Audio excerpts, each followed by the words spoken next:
Blog Talk Radio. Hello, everyone. This is Lori Smith on Blog Talk Radio. Good evening. This is Child Abuse Prevention and Human Rights Abuse Prevention. It's up to us. Actually, it's usually a 30-minute live internet streaming radio broadcast, but tonight I changed it to an hour, 60 minutes. We're going to be talking about child sexual abuse, CSA, and incest, what it is and its effects on children and adult survivors. This is a topic that obviously is disturbing, right? Child sexual abuse and incest, all abuse topics are disturbing, but especially this topic. So you have to know what's good for you to listen to. I don't sugarcoat anything, and I don't minimize anything, and I'm just one more voice out here speaking out against child abuse, standing up for child rights, and willing to talk about this stuff publicly, mainly because it's what I will be doing for the rest of my life. So I have to be comfortable talking about this stuff. And so, if we don't talk about it, it's never going to change. If we don't find the answers, it's never going to change. If we don't get the word out, to remind people, hello, this is happening. Whether people want to hide and pretend that child sexual abuse and incest and abuse of all types is not happening, is just beside the point. It's happening, right? It's happening right now to children all around the world. This is horrible. This has got to stop. But anyway, you have to listen at your own discretion, because I'm talking about abuse, and especially child sexual abuse and incest. This can trigger people, especially survivors of abuse, right? So if you're just starting out on your healing journey, and you're just having a hard time coping, and you're a survivor of childhood sexual abuse or incest or anything like that, or a survivor of abuse, you may not want to listen to this show. You have to listen to all of my shows at your own discretion. I do post a discretionary warning on all of my shows, and really it's because I know how hard it is for people. I'm a survivor myself. So you have to be aware, that this sort of stuff can trigger people, and especially survivors of abuse, right? So you have to know what's good for you to listen to. You make the right choice for yourself, And children, young people under the age of 18, I just ask that you have permission to listen to any and all of my shows. It's ultimately about stopping child abuse, but I believe in protecting children at all times. I'm the Canada Regional Director for Dreamcatchers for Abused Children, and I'm a survivor of child abuse, and I just care about children, and I just think that children should be protected at all times. And when there's a chat room present, you really need to learn how to protect yourself. So get that information, learn how to keep yourself safe just by typing into your browser Internet Safety for Children, Online Safety for Children, and learn how to protect yourself from these child sexual predators and pedophiles out here who try to get a hold of children in chat rooms and stuff. And the material on my shows is very mature adult-oriented material. It's not for young children. So I don't have no idea how young the children would be, if there would be a young person listening to my show, how young they would be, right? So you have to make that decision and do the right thing. And if you're under the age of 18, have somebody listen to the show with you who can help you to make a decision whether you should be listening to my shows or not, right? Age appropriately, right? So thanks, everybody. We're going to get right into this. And this is a topic that is just sits on my heart heavy. I'm a survivor of child sexual abuse and incest and abuse of every type, really. I'm just one of these kids that fell through the cracks, and along with my 6 siblings, I make up the seventh, 7 siblings, 7 children, right? In this one home, I'm the last born. We slipped through the cracks. There was an intervention done by CPS, and social workers were around for a couple of years, and we slipped through the cracks. We were left in the home. I've survived abuse of all types. I know what it's all about. And so, this topic, child sexual abuse and incest, I have talked about this quite a bit, and I do mention it all the time. I've never really gotten too graphic with my own story, and I talked about that this morning on my show. Because I don't know how young the people are on this show who would be listening to my shows, So I keep it, not too graphic. But the thing is I know what these kids are going through out here. These children who are being abused sexually and incest and whatnot. I know what they're going through because I was there. My brother sexually abused me and raped me and sodomized me when I was 8 years old. So I usually just say I'm a survivor of child sexual abuse, or I was molested as a child. It's a lot more. It's easier on me to say that. But I'm doing some healing work, and I'm also working on writing a sequel to my book, A Life, Death, and Redemption. And that book, I'm going to detail what happened to me, and I was able to get a hold of the memories, and able to get a hold of the feelings that I had, and able to get a hold of the whole horrific nightmare of the scene that it was, and that year for me, and what transpired. So I'm going through this right now, and so it's very important for me to talk about this, and I think it's important for people to realize that, this information is so sensitive, like you have to be very, very careful what you're listening to. So listen at your own discretion to all of my shows. So we're looking at Women's Web. This is www.womensweb.ca, and the actual topic is what is child abuse? What is child sexual abuse? Incest, right? So if you go to www.womensweb.ca, you can see that they've got a lot of tabs and menus that you can go through. And on this particular tab here, it's /violence/incest/index.php. So it's www.womensweb.ca/violence/incest/index.php. That's the link. And I did pop that into the chat room if anybody would like to get a hold of that. But this is Women's Web. Great information on here about all kinds of stuff. So I hope that you will check it out. So you say child sexual abuse, incest. What is child sexual abuse, incest? Right? Incest is said to have occurred when sexual contact or sexual relations occur between people in an extended family. I'm just reading right from their page. Incest may include inappropriate touching, forced object penetration of the vagina and or rectum, exposing one's genitals, forced sexual and or anal intercourse, and forced oral sex. Incest may also occur in cases where there is an imbalance of power, such as between a student and a teacher or between a step-parent and a stepchild. Incest affects both male and female children, although many people are reluctant to talk about it because it happens in the family, and family is supposed to be a safe place for children. And many people don't talk about it because it's so disturbing. I mean, I don't go, I have, like I was saying, I have told people before, like not everybody. I don't just walk up to somebody and say, hello, I'm a survivor of child sexual abuse and incest, and my name's Lori Anson. People that I confide in, friends and whatnot through the years, if they would tell me something that happened to them when they were a child, before you know it, I was telling them about what happened to me as a child, and I never really got into the details of it. And I didn't mind telling people, okay, I'm a survivor of child sexual abuse and molestation, but I never got into the details, and that's because, it's so disturbing. I mean, my God, most survivors of child sexual abuse and rape and child rape and child sodomy and all this stuff are not really happy to be discussing the details. It's incredibly hard to go back and many times survivors just have pushed those memories so far down, that to bring them back up, without the help of some type of help, whether it's a therapist or counselor or just having someone really close that you trust, that you can totally trust to help you through this stuff. It's so hard on people. A lot of times people will not tell people because they'd rather keep that buried, and I know this, I did that for a long time, and the only way I could cope and survive, is to grow up and to be an adult, because I survived abuse of all types, really, and in order to survive, I had to stuff it all. I had to shove it way down, because I had to be able to cope and work and function. We were forced to do that as children, and I think that was probably the training that I got from mainly my mother, who was not going to, because my parents were brought up on abuse charges, made the family deal with things, you know what I mean, because the abuse was there. And so, if I had been beaten or, abused, like on the weekend, I still had to go to school on Monday, like even if we were abused on Sunday night, I mean, I had to pull myself together, go to school on Monday, bruised, beaten, or whatever, right? So we had to go, we had to function. We were not allowed to just sit around and feel down and cry about what was happening to us. We were forced to just, pick up the pieces and go. And so it was, that's sort of what trained me probably to be able to function as an adult, and even after the child sexual abuse and the incest occurred, I still had to function. So I still had to go to school. I still had to function. So I just stuffed that stuff way deep down inside. And I think a lot of times that's what happens to survivors. In order for us to survive, a lot of times we do stuff that stuff so far down just so we can keep going. So it's a coping mechanism. And at some point later on, some people may never ever deal with it again. And like one of my siblings is actually like that. And then myself, I'm on my healing journey, so I'm dealing with all of it, but all in pieces, right? Bits and pieces here and there, because I can't take it all at once, right? And so it's incredibly hard. They're reluctant to talk about it also because many times it's family member, And so many times people, survivors of incest especially, or child sexual abuse if it's by a family member, they don't want to pinpoint their abuser if the abuser is still living. They may fear for their lives. They may fear that, the family will reject them again. Many times, obviously we've been rejected.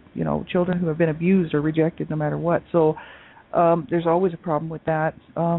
Sometimes there's support within the family unit. Sometimes there's not. There was no support in my family unit for any of us, right? So, it's pretty harsh. Like, so many times people will not want to point the finger out to who abused them. For me, it's a little bit easier because my brother committed suicide when he was 33.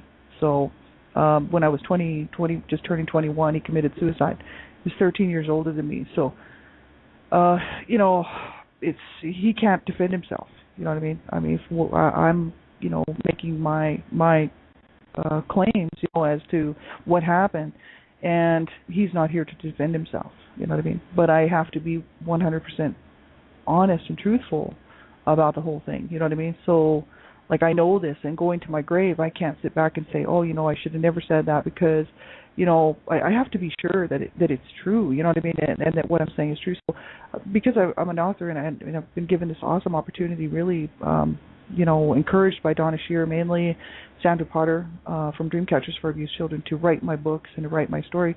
They've published 2 of my books, and which I donated the proceeds to Dreamcatchers for Abused Children, because I wanted that money to go to them. I didn't want the money for those books. And so those 2, it was just really important for me to do that. But they allowed my voice to be heard, and so I detailed a lot of that stuff in those books. But the thing is I didn't mind pointing a finger at who my abusers were, because there was no family ties. It was a little easier for me to do that because I don't have any family ties with them. We're not close. We don't sit around and have barbecues together, And even when we do, if we're all in the same room, we don't get along anyway, right? So there has been, just recently within the last year or 2 that we've actually all been the remaining members of my family, which is only 3 of us or 4 of us. We were in the same room together, but we don't get along anyway. So it's not like there's any love lost. You know what I mean? We're completely destroyed as a family. And so for me to point my finger out at my abusers is no problem, right? Because I'm not looking like I've already been rejected by them, and there would be no hope for reconciliation. So it's not like I'm sitting there thinking, if I say this, my family might, if I come out and point out who my sexual abuser was, who molested me or raped me or whatever as a child, will my family accept that? Will there be lawsuits? I mean, I really don't care. My family, they're not there for me anyway. So it's a little easier for me to do that. So that's, a lot of people may wonder why, how come I find it so easy to do this? But I mean, that's the reality. That's the reality behind it. That's what's going on. So for many people, they can't do that. They still have these family ties that, they're still, possibly seeing their abuser, on a regular basis, and the rest of the family backs the abuser. Whoever it was, you know what I mean? And so there's always these issues involved with people who may not come forward for those very reasons. And also just the fact that it's so uncomfortable to talk about for most people, you know what I mean? Like, I've had to deal with this my whole life, and I don't mind talking about it. But I did mind being abused. Absolutely, I did. I didn't like to be abused in any way, but I don't mind talking about it now, because what it does is it gives my inner child a voice. It gives my little person who was abused a voice, right? And so, this person that I was at 8 years old being raped and sodomized by my brother, my little person is now free, because I have been her voice. I've made known what happened to her, whereas she was, if I wouldn't have said anything, nobody would have known. The only person that would have known would have been my mother, who is in her grave, 16 years ago, passed away. And my mother did absolutely nothing to stop it anyway. So, and then, of course, the abuser himself, who committed suicide at the age of 33, he's gone, you know what I mean? So, if I wouldn't have come out and been the voice for myself from so long ago, then this would have gone with me to the grave, and I just couldn't have that. So in order for me to be able to heal and move forward, like, I really had to get this stuff out, And so what I'm hoping it will do is be a catalyst for other survivors to know that, you certainly did not deserve that. Like, none of us do. And so many people will try to minimize abuse and say, oh, how come you're not better now? How come you're not on your healing journey? How come you're still having these issues? It's always these people saying, well, how come this is still affecting you? And it's like, I just feel like telling those kinds of people that sit there and say that stuff, you must obviously not have a clue what it's like to have been abused. And so many survivors actually on their healing journeys will say that, and it's because I think it's a denial. It's a form of denial, it's like we're all in different places. We're all in different places in our journey and in our life, and so many times people are still suffering, and we can't forget about those people who are still in such a dark place and still needing help and still reaching out. And that's why I like to encourage survivors of abuse, to never give up, not ever, through the darkest days and the darkest nights, and the worst times, that you just think you can't go one more step or you can't take one more breath. That's when you don't give up. When you're just at your the moment when you think you can't take anymore, you don't ever give up. That is my message, and that is truthfully what I'm here to say, and what my inner child says, from 8 years old who was being raped and sodomized. You don't ever give up, and that's for my 10, 11, 12, 13, 14, 15, 16, 17-year-old who's beaten and brutally, savagely beaten and tortured by my mother and my dad, saying don't ever give up, And that's my 18, 19, 20, 21-year-old, all the way up to 41-year-old, having zero support from my family, zero support from anyone in my family at all. And that's to say, don't ever give up, right? We have to win this fight. So that's my big message. But anyway, so they say child sexual abuse occurs when an adult or an adolescent uses a child for their own sexual gratification. So in addition to fondling, open exhibitionism, forced sexual and or anal intercourse, and forced oral sex, child sexual abuse may also include juvenile prostitution, photographing nude children, sexual exploitation through child pornography, and masturbating in front of a child. And this kind of stuff, people think, like a lot of people that haven't been abused might not think that happens very frequently. But the issues are what they are. This happens all the time, right? Now, I don't know about you, the listener, whoever's listening to the show, but I can tell you, without naming names, I, growing up, knew so many people who were abused and molested as children. And, whether it was sexual abuse, physical abuse, verbal, emotional, psychological abuse, like I knew so many children who were abused when I was growing up, in teens, and going to high school. In high school, one of my good friends, which I knew something was going on with her. Like, I won't name names, but I knew something was wrong. She was a straight A student. She was doing great in school, but she was always looking very, very much run down. She never really looked like she was all that healthy, and she was just not looking good. I found out after graduation that she was being raped by her father the whole time going through high school, and it just broke my heart, And I told her, well, my brother raped me at the age of 8, so like I know, sort of what she was going through, you know what I mean? It's absolutely horrific, and another friend of mine, which I won't name names, in high school there, right around 9th grade, actually confided in me that I knew this girl my whole life. She lived about 2 blocks away from me, and her brothers used to hang around with my brothers, and I knew these people, and this girl, I happened to just meet her, I don't even know where we were, but I ran into her, and this was, I believe I was about 13, 14 years old, and she told me, she said that her brother had been raping her for years.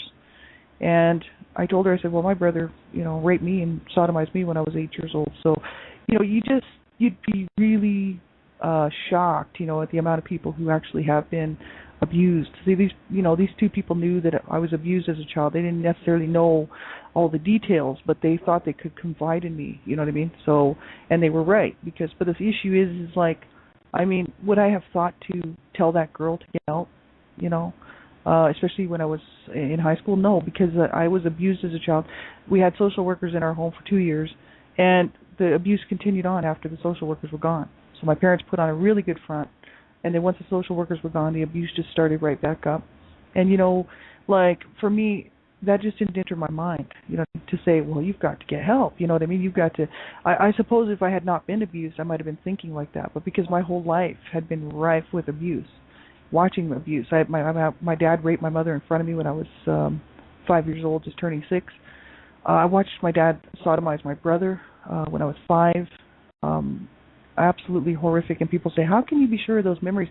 Well, because when you ask the questions as a child and they're cognitive, then you know what's going on. And another issue is the fact that I had to pay attention in my home.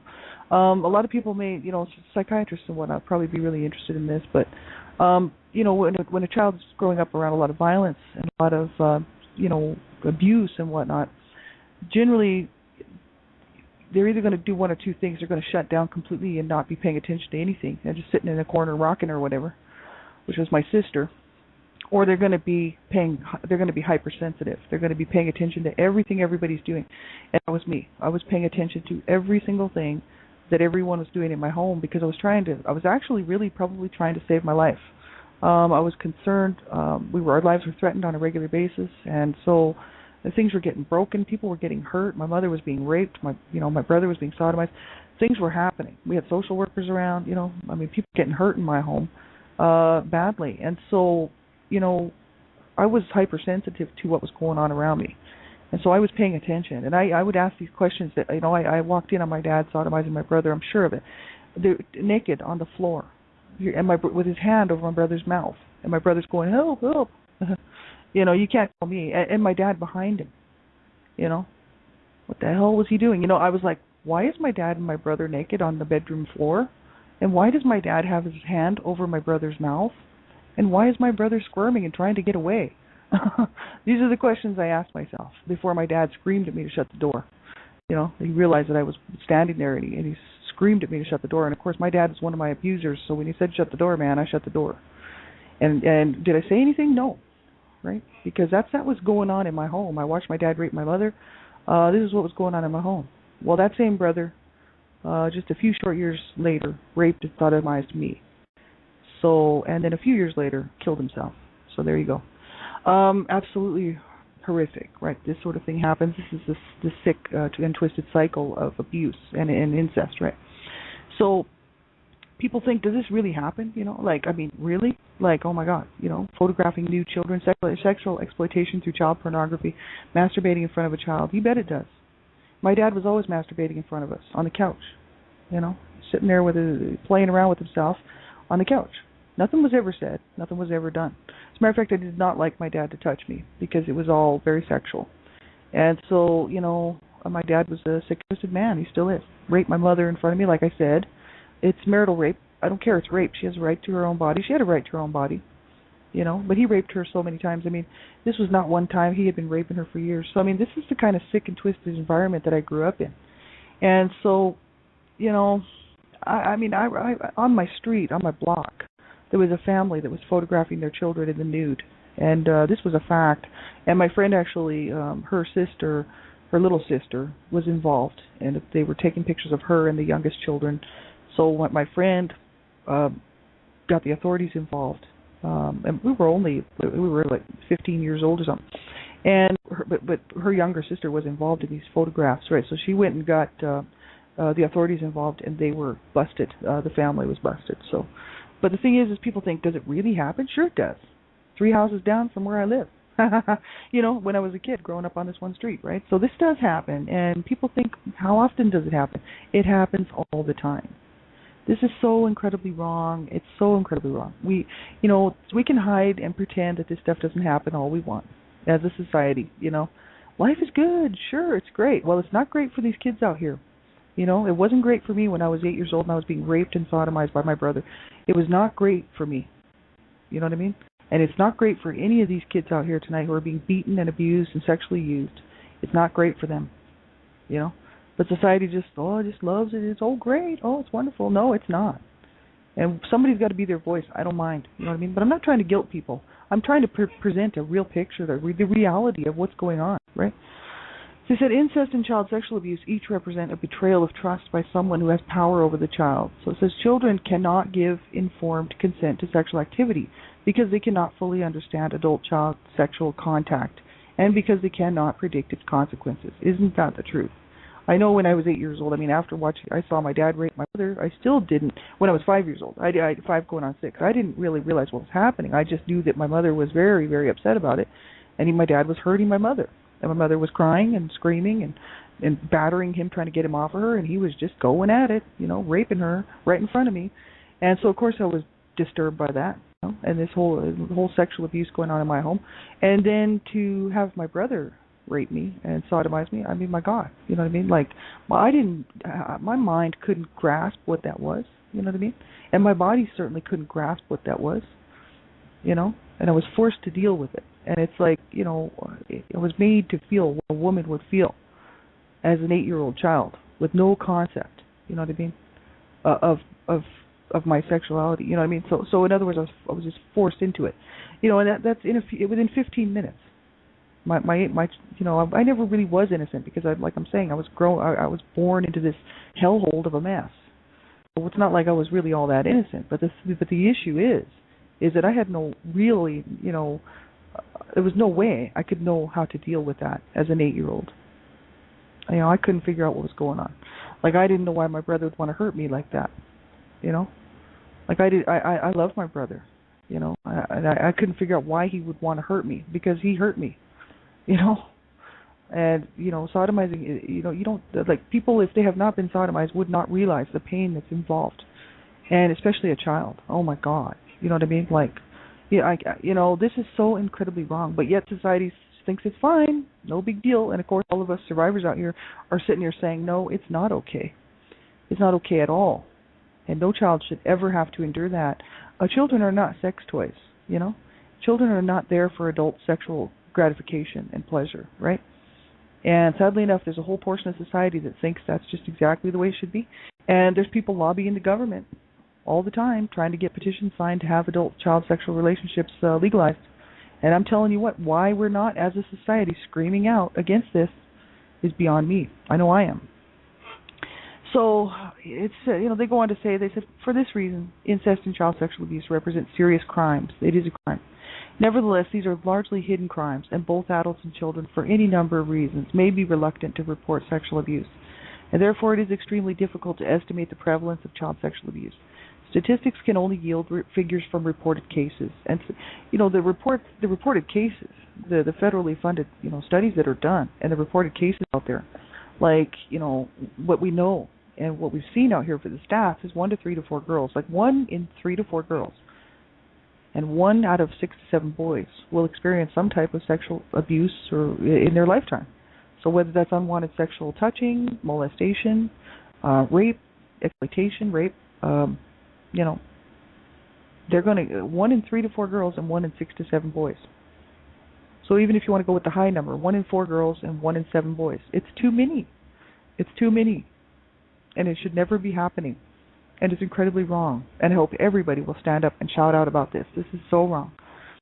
Victims of child sexual abuse and victims of incest are found in all socioeconomic backgrounds, all ethnicities, and all races. And those with physical or mental disabilities are particularly vulnerable to sexual abuse. They can't protect themselves. Nobody can protect them. No little child can protect themselves, you know. But especially a child who's really, you know, who's looking after that child, right? Are they in a care facility where nobody's going to be checking on that child? You know, or is it just someone who looks after the child? Is it, you know, and no one's checking on that child? They're so much more vulnerable, right? The people with the children who have physical or mental disabilities. They said also vulnerable are children with little contact with friends, siblings, or adults whom they trust. And abusers are able to take advantage of children who are already isolated. And I mean, in this case, you know, I mean, it's just absolutely disgusting. But you know, this stuff happens in homes, people. This is where this is happening. You know, like my brother raped and sodomized me on my bed, you know. And where was my mother? 2 rooms away with 2 doors in between. You know? So this stuff happens, you know, it happens, and there may be people around, but it still happens. Well, people are grabbing children in grocery stores and raping these children and sodomizing these children in grocery stores while the parents are just on the other aisle, just on the other side of the aisle. This is a fact. Check out the headlines. Oh my God, the child abuse headlines. That'll give you a real accurate picture of what's going on. Undoubtedly, sexual abuse is inherently emotionally abusive. In the case of incest, the child may feel additional distress because the abuse is a family member. And this distress is further amplified when the abused child does not receive support from his or her non-abusive parent. So that's if it's a parent that's abusing the child. Both my parents were abusing me, but not sexually. It was my dad was a little bit sexually abusing me just because he was ogling me and walking in on me in the bathroom and ogling me and stuff, and always trying to touch me and stuff like that. But the rape and the sodomy was my brother. And so, you know, I didn't have any support within that home, period. So long-term consequences of sexual abuse are worse also if force or threat of force was used to coerce the victim, or if there were many incidents of abuse over a long period. And I mean, for the child sexual abuse, especially the rape and the the sodomy, the assault. Like, I mean, it was a violent assault. My brother was mad because he wanted to be able to do what he wanted to do to me, and I was not letting him. You know what I mean? And so he got mad, and he forced himself on me, which was a violent assault. And whether the abuse happened over a period of a long time or not, I was abused as a child from the day I was born. And then I don't know if there was sexual abuse when I was a real little toddler and a baby. Maybe there was. I mean, I don't know. But the issue is the first real cognitive memory was this rape and this sodomy at 8 years old. And so, I mean, my God, like, that went on for a better part of a year. So, after that, my brother moved away. Then it stopped, right? But the abuse didn't stop. The physical violence and the all of that continued on from my mother mainly, and some from my dad, all the way until I was about just getting close to 17 years old. So, it's just absolutely horrific. And you know what? My case is not special, and that's why I'm talking about this. My case is not special. This is something that children go through all the time. And people might be listening to me thinking, oh, my God, you know what I mean? And thinking, oh, how did you survive? I'll tell you what, my case is not special. And it's one more case. It's one more situation where a child was abused and slipped through the cracks and had to endure this garbage. And then the society says, well, how come you're just, what's wrong with you? It's like, well, okay, I'll sit down. You got about, I don't know, a couple of years. I'll sit down and tell you what's wrong with me. Which is what I'm doing on my blog talk shows.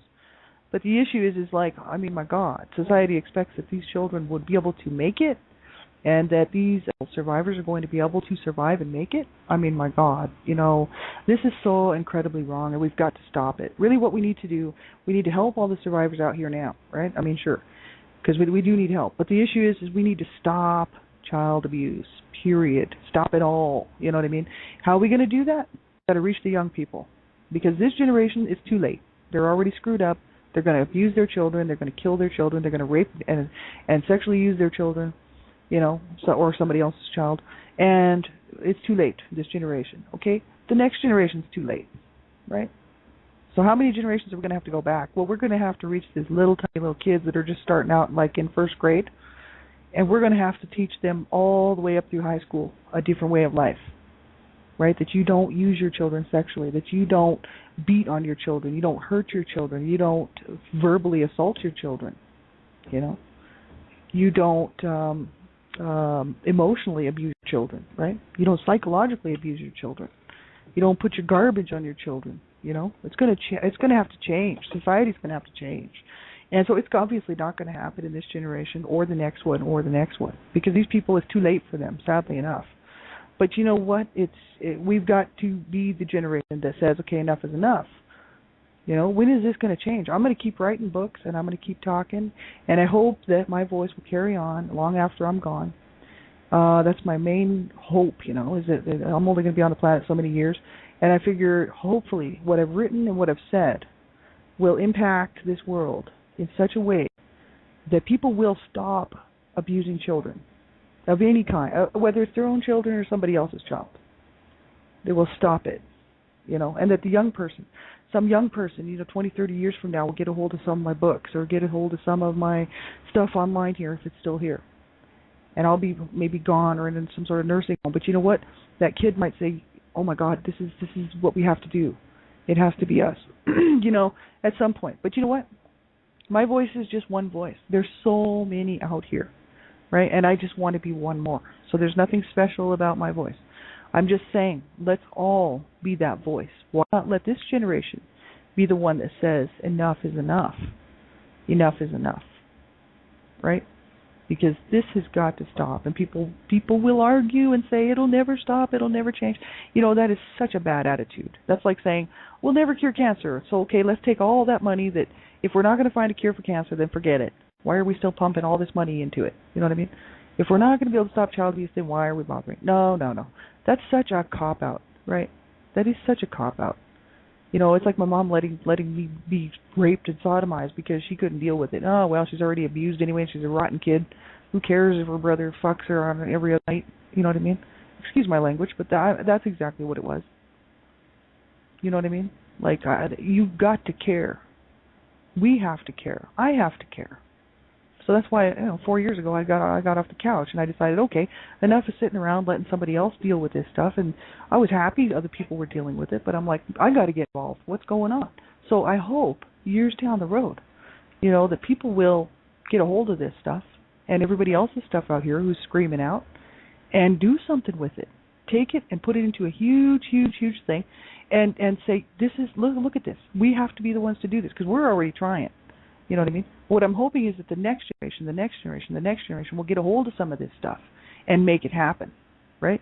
So we got to be the voice. We have to be the voice of change. So use your voice. Get involved, right? So facts about incest and child sexual abuse. They said, consider the following facts about incest and child sexual abuse as outlined in the National Clearinghouse on Family Violence publication, Child Sexual Abuse. Children of all ages, victims, children of all ages from babies to adolescents may be sexually abused. And child sexual abuse may occur more once or many times over a period of months or years. Children find it difficult to tell anyone they have been abused. They often feel shame and are told by their abusers that they will be hated, rejected, or disbelieved if they tell. And also, if the abuser threatens the child or someone the child loves, the child may not question the abuser's power to carry out the threat. And that's very true. You know what I mean? I told my mother that what my brother was doing to me. I didn't necessarily graphically tell her what he was doing. He was raping me and sodomizing me, but I did tell her that that my brother was doing things to me at night. Now I was in pain because I went to her because I was in pain, right? And so I was taking a chance going to her because my mother was my main abuser and was beating me all the time with objects, wooden table legs and things like this, slapping me around, hurting me, right? So I was taking a chance by going to her to tell her what my brother was doing to me, but I went to her anyway, and I told her what he was doing. I said, he's hurting me, and I'm in pain, and he's doing things to me at night. You think she would check it out, and check me out, right? And no, did she check me out? I'm 8 years old. Like, no, she told me, she says, that's not my problem. That is not my problem. I don't want to hear about it. I don't. You deal with it, she says. And she said, you wrap yourself up like a mummy when you go to bed. That was her answer. And I'm like, well, that's just great. Thanks a lot. How am I going to be able to stop my 21-year-old brother at the age of 8 years old from coming in, and raping me and sodomizing me? I mean, my God, you know what I mean? So children are powerless, right? And my brother was, he was threatening me all the time, you know what I mean, with various things, saying if I told that he would do this or if I told he would do that, right? Sodomize me some more, which he knew I hated. So, it was killing me. So the thing is, did I tell anyway? Yes, I did tell because I was thinking, I don't care, chances are I'm going to be killed in this stupid home anyway. But the thing is, at least somebody will know, right? Did anything get done about it? No. That's what happens to a lot of children who are sexually abused, right? I hope everybody keeps that in mind, right? Lots of kids do tell, and then there's nothing done about it. So children want to tell about their abuse so it can stop, but they often fear they will not be believed or protected. And it's not uncommon for children to delay reporting their abuse for a year or more after it has happened. And victims are more likely to come forward if another victim discloses abuse by the same offender or if asked direct questions about the possibility of abuse. So they said in the case of incest especially, victims may not disclose their abuse until they become adults and may never tell anyone, right? Abusers manipulate their victims by enforcing secrecy. They create in the child a sense of fear or destroying privacy and security provided by family. I mean, that's the case for a lot of abusers, whether it's child sexual abuse or any type of abuse. Many times the abuser says, if you tell anyone that I've done this to you, you'll get me in trouble, and then the family will hate you, right? They're just told all kinds of lies and garbage, right? Just manipulated and psychologically manipulated, right? So less than 2% of all allegations are false. Isn't that the truth? In cases where children appear to have made false accusations, it was usually the result of adult manipulation. And false denials of sexual abuse claiming abuse did not happen when it did, and recanting disclosure, denying abuse after having told someone about it, is far more common than false allegations. That's true. Because they fear the impact that disclosure will have on the family, children often recant truthful allegations of abuse. And adults' reactions to disclosure significantly impact how the child comes to view his or her abuse and his or her role in it. And that's just it. And in my case, 21. When I was 21, I went to a gynecologist, and because I wouldn't let a man touch me after I was raped and sodomized. I mean, I was like, I don't want nobody touching me. So, growing up, I never had any boyfriends. I never allowed any guys to get past first base. I didn't want anybody touching my body. Period. And so, but I met a guy when I was 21, and I really loved him, and we were talking marriage and everything. And so I wanted to be able to, be intimate with this guy, and it would have been the first time. So, I went to the gynecologist to get a checkup so I can get on the pill, right? And so I filled out the paperwork in the gynecologist's office there, and I put down I was a virgin, and I had never slept with anybody. I was a virgin, and that's why I wanted to get on the pill. It was my first visit, right, and my first checkup for my gynecologist, right. And so the gynecologist, this woman, did this checkup, this doctor, and she says to me, "Well, honey, you're not a virgin." And I'm like, "Yes, I am." She goes, "You are not a virgin, I'm telling you, and it looks like you've been sexually abused." And I was like, "No, I'm a virgin." I was not going to, there was in my mind, I was just so devastated by the sexual abuse and the assaults that took place. I couldn't even think of myself as not being a virgin. You know what I mean? Like, I was like, no, I'm a virgin, man. I did not want to, first of all, admit to this gynecologist that my brother had raped me and sodomized me. I did not want to, admit to that, right? Or that anybody had. I mean, I was like, no, I'm a virgin. No, I've never slept with it, And she's like, look, the truth is the truth, I mean, I see right here that you've been sexually abused, So, you're not a virgin. I was just like, no, I'm a virgin. And, it's so bad, so incredibly bad. It affected my life in every way. And it's unfortunate. It's very unfortunate this happens to children. It never should.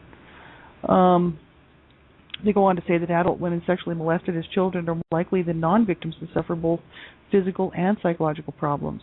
Adult men who were sexually abused as children are prone to depression, anxiety, and suicidal ideation.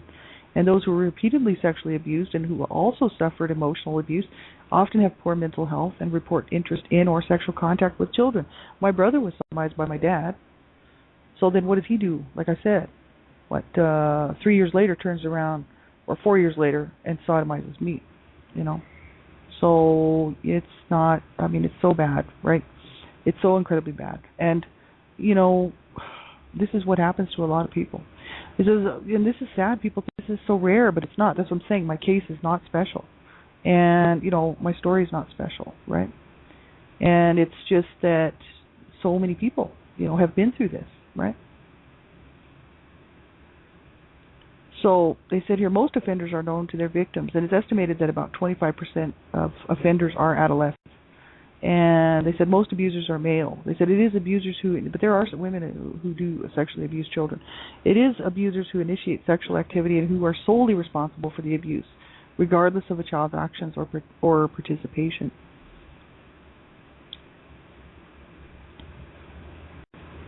And they said a recent Canadian study revealed that in excess of 40% of convicted child molesters were themselves sexually abused as children. And those abusers tended to choose victims close to the age at which they were first abused. So this is just some stats and stuff. So the effects of child sexual abuse and incest, that's here on this webpage as well, www.womensweb.ca. And it says the effects of child sexual abuse and incest. So we'll just go over there for a bit. We've got about 15 minutes left.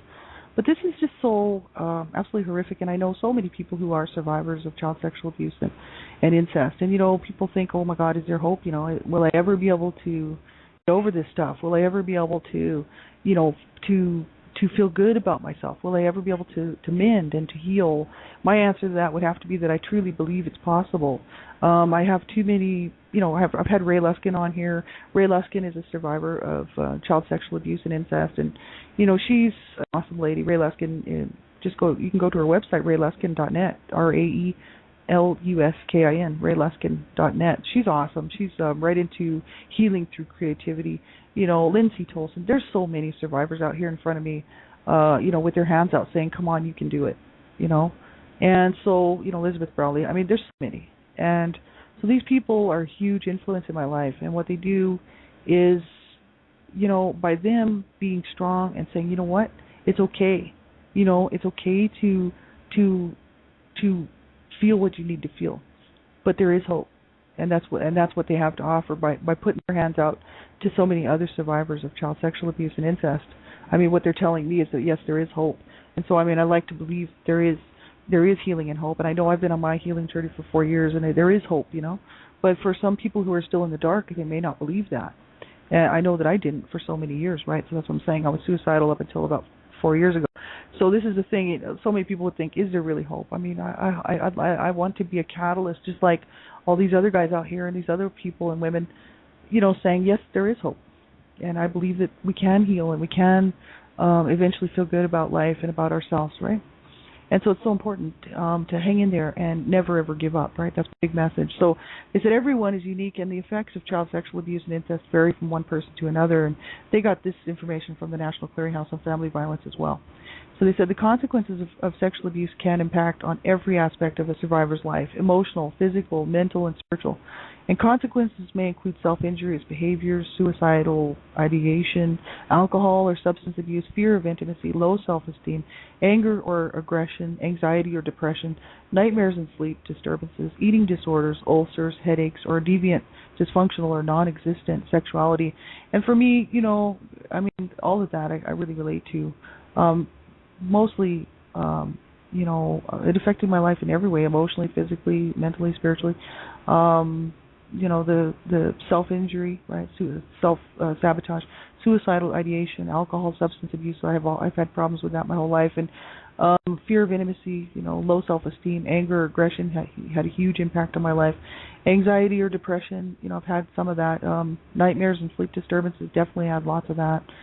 Eating disorders, not so much, but I like to eat a little bit too much. Ulcers, headaches, or a deviant, dysfunctional, or non-existent sexuality. So for me, you know, I had really non-existent sexuality for so long, you know, like I was just non-sexual, you know, like I couldn't even allow anybody to touch my body, you know what I mean? It just, it was, my body was violated, and it, by everyone in my family that was supposed to love me: my mother, my dad, my brother, you know. And I was just violated so bad that I didn't want anybody touching me, you know. The thought of somebody touching me I couldn't allow it. And so, you know, you want to talk about non-sexual, you know, I was just shut down sexually completely. So effects may take different forms at different stages of a survivor's life in recovery. And they said occasionally the effects of having been sexually abused can remain guarded or hidden away. Repression and dissociation are protective mechanisms often used by survivors to keep the memory of their abuse out of their consciousness. And that's what happened to me. You know, I just repressed it. Like I just shoved it down. I just call it like shoving it down, you know, to where, you know, you don't think about it. It's just so far down there, you don't deal with it. You don't have to think about it. You don't have to deal with it, right? So that's like repressed memories. And dissociation, I don't think I did any of that, but my sister definitely is a dissociative personality. So they said that although on the surface these coping mechanisms may appear to shield survivors over the long term, they may prove harmful because they keep survivors from dealing with their pain and trauma. And so what we had to use to cope from, you know, being abused and being sexually abused or victims of incest, what we used, the coping mechanisms we used as children worked for us then, but then as an adult actually do the opposite, right? And so that's why it's hard for survivors, because what worked for them, they don't want to let go of that. They're like, no, but this worked for me, you know. And as an adult, like it's kind of hard to learn how to change those behavior patterns, to work through this stuff. And many times, you know, they do need to see, you know, whether it's a psychotherapist or a counselor or whatever. You know, like I for sure I didn't dissociate. You know what I mean? So I don't have a problem with that. But I know people who have, and it must have been incredibly hard for them. You know what I mean? To have to go through and work through that stuff with the dissociation, with the splitting, you know what I mean? And so I feel bad for everybody in that situation, right? But they said that, you know, it keeps survivors from dealing with their pain and trauma, pain and hurt that can resurface again or be triggered by significant life events. And they said research suggests that there are more similarities than differences between male and female survivors of child sexual abuse. However, there are several differences that deserve mention. So there's all kinds of stuff here. This just goes on and on. But they said, you know, predominantly male concerns. Boys are more often abused by teachers, coaches, and babysitters. And for girls, predominantly female concerns, there is a greater chance that the abuse will take place in the home and be perpetrated by somebody related to the victim. And for boys, as a result of child sexual abuse at the hand of a male offender, males struggle with their sexual identity and fears of homosexuality, and men who experience child sexual abuse find it harder to define their gender roles. And for women, female survivors are at greater risk for abusing alcohol. Female survivors are at a greater risk of being re-victimized as teenagers and young adults. They're more likely to receive support when dealing with their recovery issues than men, because both male victims don't quite often reach out for support. There's a whole stigma surrounding it. So, they said compared with men, women tend to deal with their sadness and depression in the early stages of recovery, whereas their anger seems to surface later in the healing process. For boys and for men, male survivors are more likely to abuse drugs. Boys are more likely to be sodomized than girls, and men are more likely to experience anger and rage in the early stages of recovery, whereas their feelings of grief tend to surface later in the healing process. So men have more struggles with feelings of powerlessness, and the chances of active and violent revenge fantasies are greater for men. They said women appear to have greater difficulty in recalling specific details connected to the abusive situation. And among victims of child sexual abuse, girls are fondled more than boys. Female survivors often carry more stigma than male survivors. Female survivors are often blamed in the whole or in part for their abuse, and other responses to a female's abuse and their judgments can become an intrinsic part of the woman's own beliefs about what happened to her, and they can have a serious impact on her self-image. And I know for myself, after I told my mother that my brother was hurting me and that I was in pain and what he was doing to me at night, and her response to me, of course, was she didn't care, she didn't want to hear about it. And so, years later, she used to call me a whore and a slut, and I never clued in to put the two together. That probably she was probably calling me a whore and a slut because of my brother sexually abusing me. And so, but I didn't think about it at the time because those words were just hurtful to me, and I sort of started to remember that pretty much right around the time that within about 2 years after the sexual abuse happened, that's when my mother actually started calling me a whore and a slut and started really, physically abusing me harshly. Beatings, and she didn't care if she spilled my blood, right? And so she rejected me. She had rejected me since the day I was born, but it just got worse and worse and worse. You know what I mean? So it's pretty harsh. I know myself, like I didn't ask for that. I did not bring that on. No child does. People, lots of people like to say that it's a child's fault or whatever, and they sort of blame the child, right? Which is absolutely, wrong. How could it be a child's fault, right? There's no possible way, that it could ever be a child's fault. The child does not know what they're doing, you know what I mean? There's no way for a child, because children are not, they don't have the information. They don't know about sex, you know what I mean? They don't know about sexual relations and intimacy unless they've seen it somewhere and learned about it somewhere. Children will just, children are children, and they will, if you study, the developmental stages of children and the different stages that they go through, they're very curious about their body. And they're curious, but they're not, they don't know anything about adult sexual relationships. So, there's so many, predators and child sexual predators and pedophiles out there who claim, that, the child, made me do this or whatever. You see these headlines out here. And it's horrific. You know what I mean? Like, it tells you what kind of a sick society that we really have. And that, if you have children, you better protect your children, because you better believe that these people are out here. And do they live next door to you? Probably. You know what I mean? You really do want to protect your children, and do the best things you can.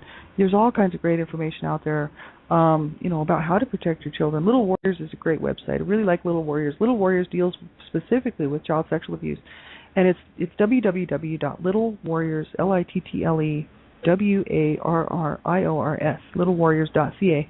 And they give all kinds of great information on their website about how to start talking to your children and how to protect your children and how to talk to your children about, good touch, bad touch, and that they should come to you and tell you and disclose the abuse, And if anybody touches them or tries to touch them or show them anything that makes them uncomfortable, that they should come to you, as a parent, that they should know they can trust you.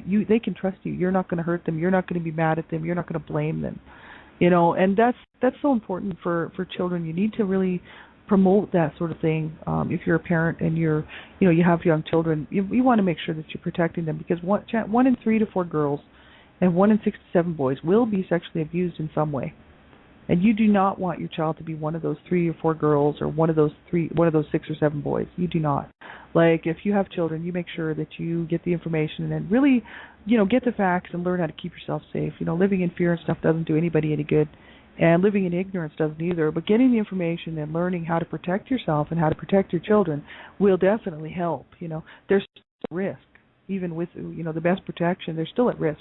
But the issue is like, at least you know that, okay, I've done my best, right? Because if your child, is sexually abused or ends up being abused in any way, and you did your best to try to protect them, at least you can say, man, I tried, I did the best, but I could, But just to, live in denial, or this sort of thing doesn't happen in my neighborhood, this sort of stuff doesn't happen on my street, this kind of stuff doesn't happen in my home, right? Well, think again.